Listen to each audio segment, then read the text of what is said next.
Selamat pagi, Salam. Shalom.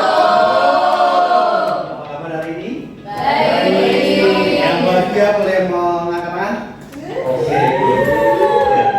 Sebelum kita memulai pembelajaran hari ini, salah satu untuk bisa memimpin doa siapa? Saya Pak. Zero. Silakan bantu diri. Sikap berdoa ya, kita berdoa. Mari teman-teman mari kita berdoa.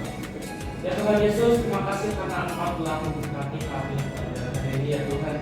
Ya Tuhan, sekarang kami akan belajar tentang agama ya Tuhan.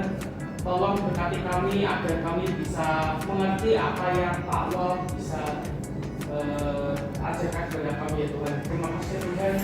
Ini dalam namamu kami berdoa. Amin. Amin. Terima kasih Zero. Ya.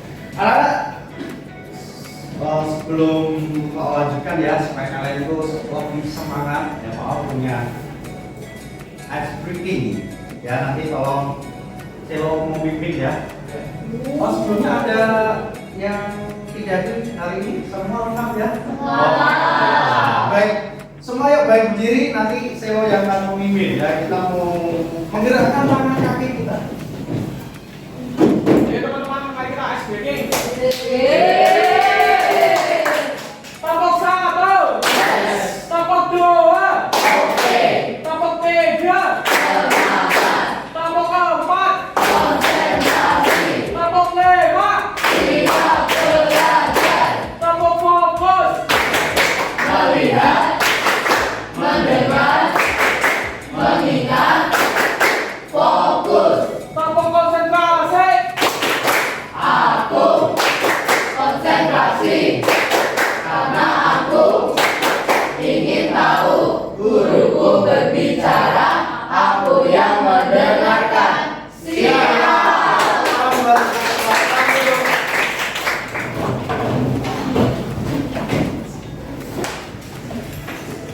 Baik, anak-anak, kembali lagi Pak menyampaikan di awal ya bahwa tujuan pembelajaran hari ini kita masuk ke bab yang kedua ya, perkembangan teknologi di era digital. Apa sih tujuan belajar yang pertama? Ini hampir sama dengan pembelajaran lalu bahwa kita harus mensyukuri karya Allah yang mengubah masa depan manusia dan dunia ya. Jadi segala sesuatu yang sudah kita semua nikmati, kita harus syukuri. Betul?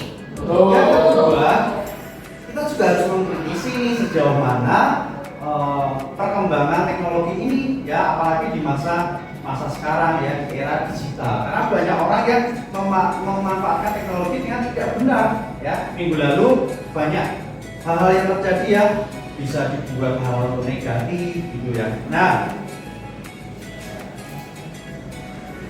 anak-anak, ketika kalian melihat gambar yang sudah Pak Awal sediakan nih, kira-kira apa sih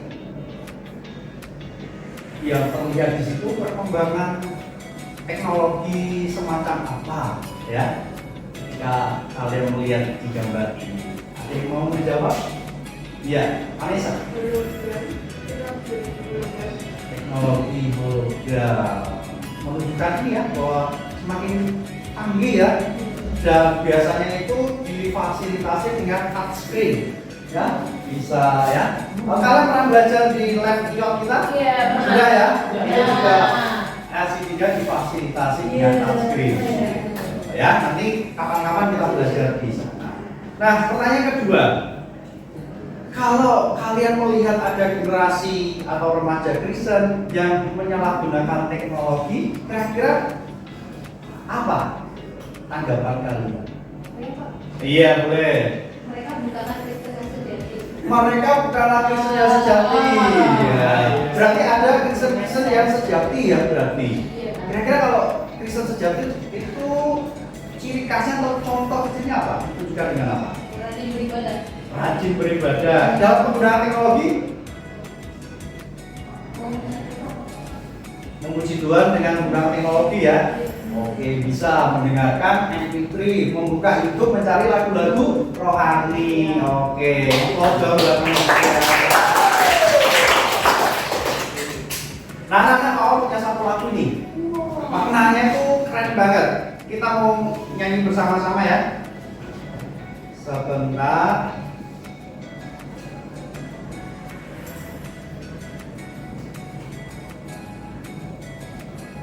Yang sudah bisa lagunya menyanyikan lagu dengan keras ya.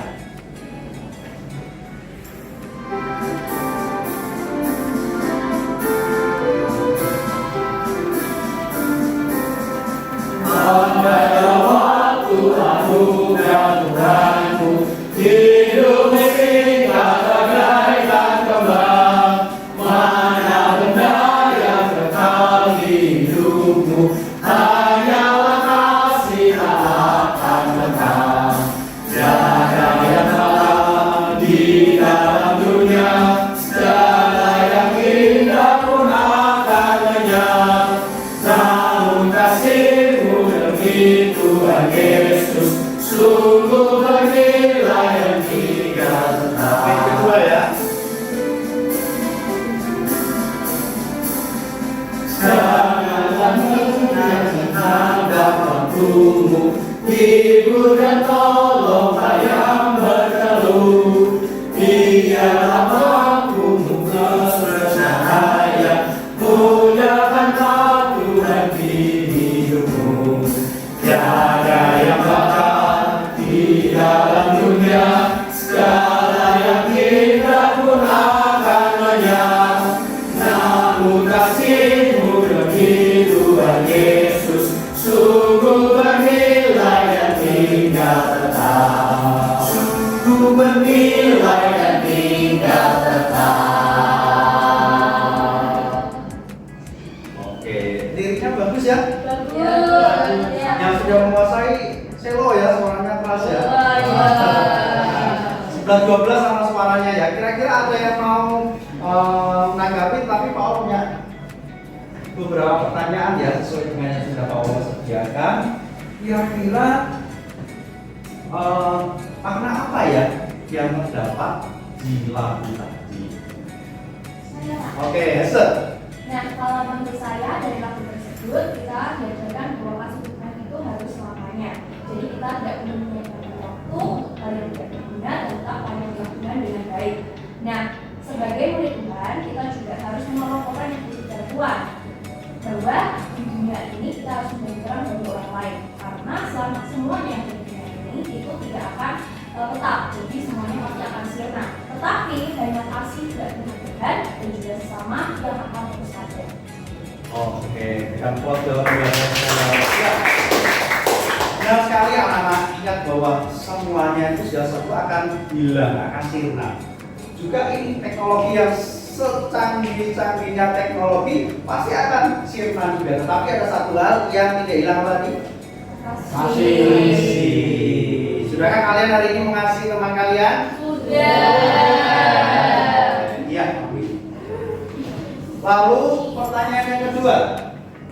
Nih, apakah kalian sudah menggunakan waktu dengan baik? Sudah belum? Sudah angkat tangan. Oke, yang belum angkat tangan. Mau barang kalian mungkin ya kadang-kadang kita masih belum bisa ya mengatur waktu. Nah, kesempatan masih terbuka untuk kalian untuk bisa memperbaiki. Ya, kalian bisa menggunakan waktu dengan sebaik-baiknya. Lalu, nah ini pertanyaan ketiga anak. Berapa jam sih kalian mengakses internet atau sosmed yang kalian miliki, gadget kalian dalam sehari itu berapa jam? Esther berapa? 4 jam. 4 jam. Saya mau jam juga.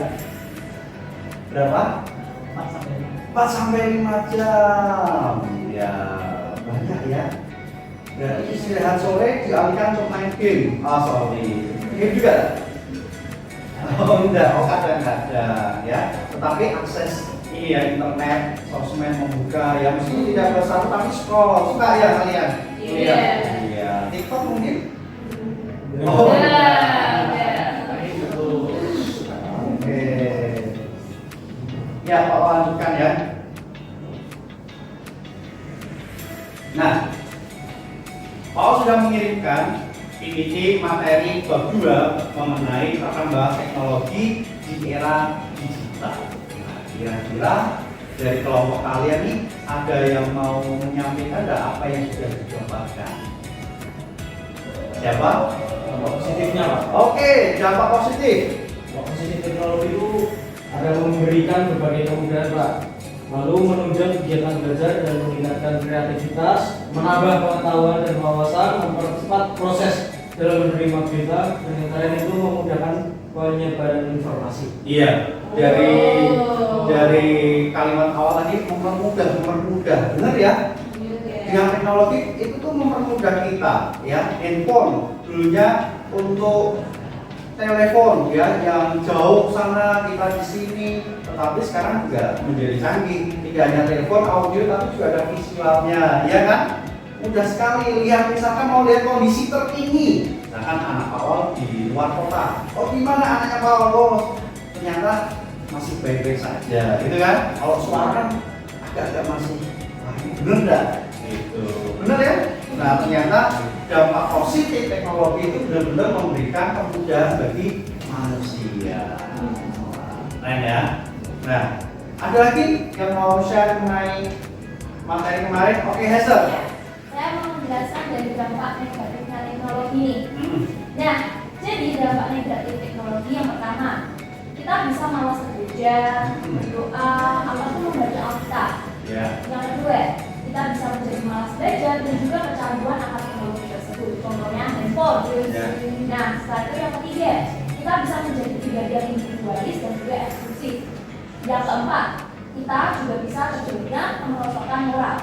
Yang kelima, kita bisa saja melakukan tindakan kriminal, itu yang paling parah. Yang keenam, kita akan sering melakukan pemborosan uang. Betul sekali, ya. Berikan applause buat teman-teman. Ya, ya. Ternyata teknologi yang semakin canggih ini kayak mengambil ini ya, mengambil semangat, mengambil perhatian remaja-remaja Kristen, ya. Untuk apa? Lebih fokus untuk main gadgetnya, betul? Iya kan? Iya. Betul sekali apa yang disampaikan oleh Hazel dan kembali lagi menyampaikan ya. Ya pertama ini benar-benar pergumulan orang tua, pergumulan pemimpin gereja, bapak ibu guru, ya. Karena apa? Kalau kalian nanti hari Minggu sudah break di rumah, kalian difokuskan dengan gadget kalian sehingga kalian tidak semangat ke gereja, itu sangat sayang.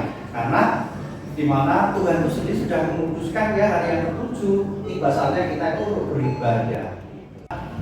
Waktunya kita akan diskusi. Pak akan menyediakan satu video. Kita akan melihat bersama-sama ya videonya.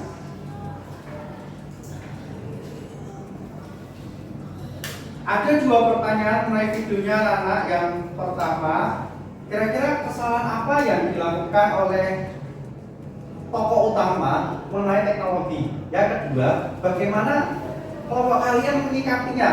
Ya, menyikapinya supaya itu tuh tidak terjadi dalam hidup kita. Ya, baik, kita akan melihat videonya bersama-sama.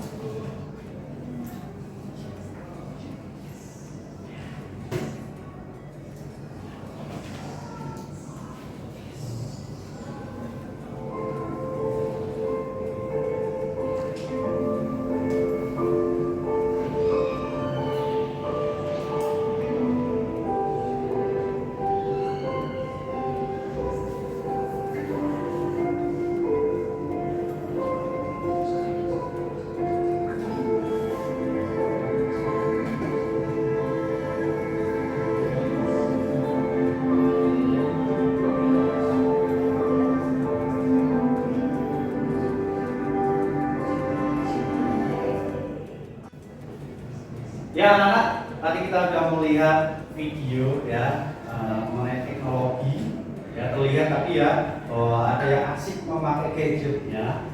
Nah silakan masing-masing kelompok bisa berdiskusi menjawab dua pertanyaan yang sudah Pak Wal sampaikan di awal. Silakan kalian bisa berdiskusi, ditulis ada satu orang penulis.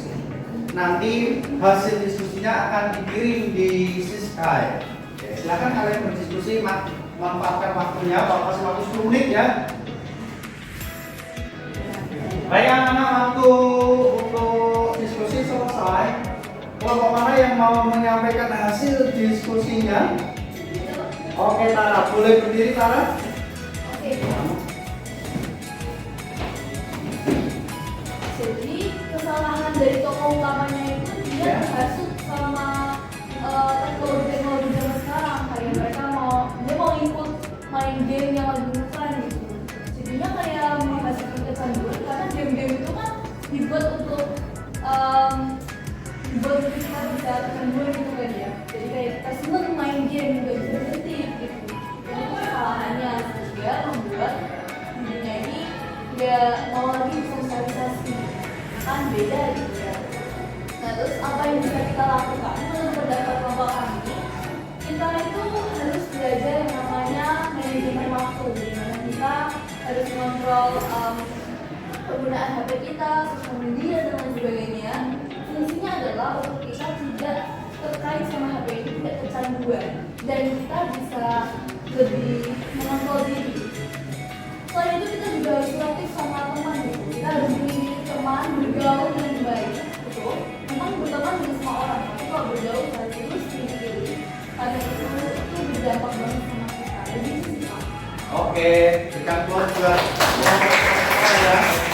Iya, benar sekali anak. Ketika mau lihat videonya tadi juga bahwa dia tuh yang pertama memang dia penasaran. Ketika dia mencoba, dia jatuh di dalam kecanduan. Ya, dia jadi candu nih ya. Dan akhirnya dia fokus apa-apa main game di dalam kelas, juga pakai headset main game. Dan nanti yang parahnya dia merupakan teman-teman dekatnya, sosialisasi dengan teman jadi jelek. Dan tadi solusinya keren ya. Yang pertama dari apa? Manajemen waktu. Ya, itu penting anak-anak. Jadi meski kalian sudah punya jadwal sekolah, tapi setelah pulang sekolah, kalian ngapain? Itu juga sebenarnya kalian harus tulis. Menggunakan handphone kalian ketika pulang sekolah itu berapa lama? Jangan sampai nggak ada aturan. Nanti yang hasil orang tua lihat. Ketika kalian udah candu, dimilah handphonemu pasti marah kalian, membentak orang tua, bisa jadi ya? Iya. Dan yang solusi yang kedua tadi apa? Memilih-milih pergaulan. Selainnya dalam berteman. Iya, betul sekali anak. Ya, Iman juga mengatakan ya bahwa orang itu bisa menjadi guru ketika pergaulannya lingkungan juga guru. Ya, dan itu agak sulit. Nah, bagaimana caranya kita bisa menyeleksi? Kita melihat, oh bisa ya?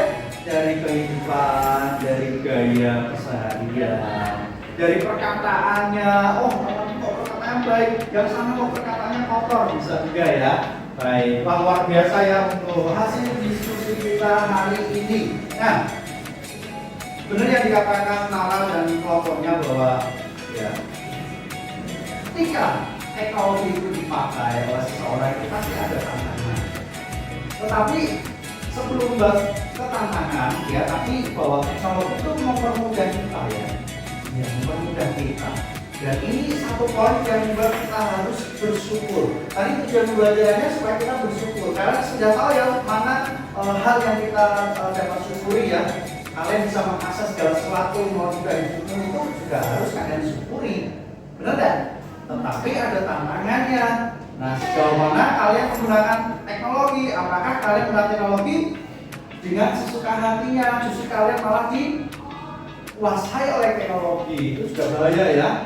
Yang baru itu pegang handphone, apa-apa handphone temannya ngajak ngobrol, jawabnya sambil main game, nah juga bahaya ya.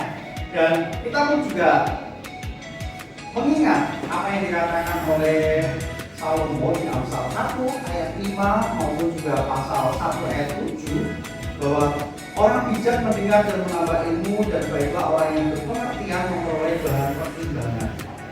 Kitab Amsal hendak mengajarkan kepada kita supaya kita menjadi bijak dan memiliki pengertian. Kalau kalian bijak dalam menggunakan teknologi, pasti kalian tidak akan tanggung jangan memanfaatkan teknologi sesuai dengan kebutuhan. Ya, di Amsal 1 ayat 7 ingat bahwa kita harus mendasari dengan apa? Takut akan Tuhan. Takut katakan Tuhan adalah permulaan pengetahuan. Ayat ini mengingatkan kita bahwa penggunaan iman harus diawali dengan sikap rasa takut akan Tuhan. Karena ketika kalian mengakses diri kalian, yang tahu adalah kalian dengan Tuhan. Ya, orang tua bisa dipasung, bisa buka handphonemu, isi handphonemu, kalian dan Tuhan yang tahu. Ya, jadi hati-hati ya. Kalian harus ketika menggunakan gadget takut akan Tuhan. Ingat bahwa selain kamu yang tahu, Tuhan juga tahu apa yang kalian buka setiap hari. Gitu. Nah, anak-anak, Paulus sudah menyediakan refleksi bisnis kan, silakan kalian juga kerjakan. Paulus sekali lagi mengingatkan, kerjakan sesuai dengan apa yang ada pada kalian pada saat ini, kondisi terkini. Silahkan bisa diakses dan dikerjakan. Waktu mengerjakan 5 menit cukup untuk refleksi ini. Baik, refleksi sudah selesai anak-anak, dan Pak Wal berharap dari pertemuan ini kalian bisa mengambil banyak hikmatnya yang mengenai perkembangan teknologi di era digital. Untuk itu Pak Wal sudah sediakan nih penilaian formatif supaya penilaian ini mengukur ya sejauh mana kalian memahami materi ini. Ya, silahkan kembali lagi di akses screen-nya, kalian bisa klik penilaian formatif. Oke anak-anak, penilaian formatif sudah selesai. Pak Wal ingatkan kembali lagi ya bahwa ya tujuan pembelajaran hari ini mengajarkan kita untuk mensyukuri. Kira-kira apa yang harus kita syukuri? Teknologi yang sudah kita nikmati ya, yang sudah kita membantu sekali di dalam kehidupan kita. Itu kita syukuri kepada Tuhan. Yang kedua, mengkritisi perkembangan teknologi. Jangan sampai kita salah menggunakan teknologi. Ya, bisa? Oke, terima kasih. Demikian pembelajaran kita hari ini. Pak berharap kalian tetap semangat. Dan Pak Wal minta ada salah satu yang membantu Pak Wal untuk dalam doa. Oke, yuk balik diri ya. Semua sikap berdua kita mau berdoa bersama-sama. Ya, mari kita menutup pelajaran akhir hari ini dengan doa. Ya Tuhan, terima kasih karena Engkau telah memberkati kami agar kami bisa mengerti, mendengarkan dan memahami apa yang Pak Wal ajarkan kepada kami Tuhan. Dan Tuhan, sekarang kami akan lanjutkan kegiatan kami masing-masing. Tolong berkati agar kegiatan kami bisa membantu dan menolong sama kami ya Tuhan. Terima kasih Tuhan, hanya dengan namamu kami berdoa. Amin. Amin. Bapak siapkan